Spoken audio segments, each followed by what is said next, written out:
Mentres que moitos rapaces e rapazas queren dedicarse a profesións de carácter tecnolóxico, como acabamos de ver, os oficios tradicionais están perdendo adeptos. Porén, hai cada vez máis demanda de profesionais no sector da madeira, polo que os ciclos de carpintería e moble son unha excelente opción para unha inserción laboral case segura.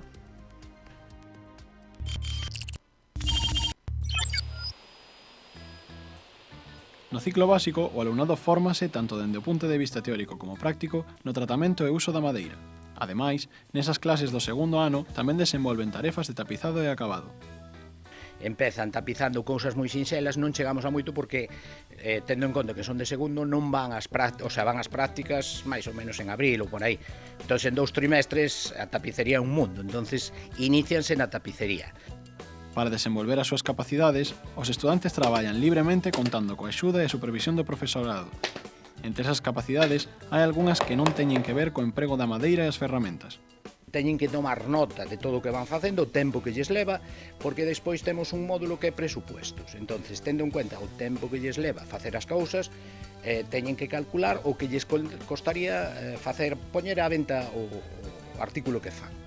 Ao rematar o ciclo básico, o alumnado poderá completar a súa formación neste mesmo centro, cursando a FP de grado medio de Carpintaría e Moble.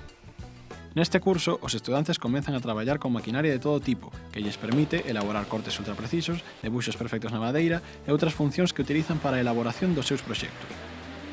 Nas clases de solucións constructivas e documentación técnica estamos todo o rato elaborando proxectos de muebles para saber fabricar desde o principio ao final, para ter todo previsto.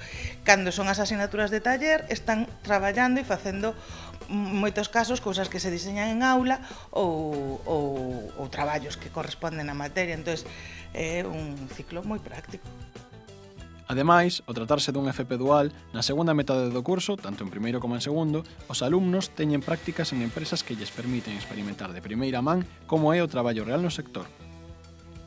É como un traballo normal. Ti vas, si que é verdade que hai cousas que non che deixan facer porque son moi complicadas, pero é como un traballo normal.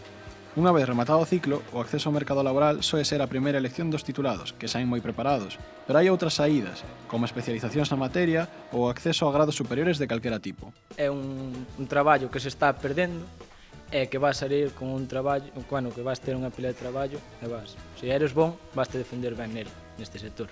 Ambos ciclos son unha lección axeitada para acceder a un sector que cada vez ten máis demanda de profesionais cualificados.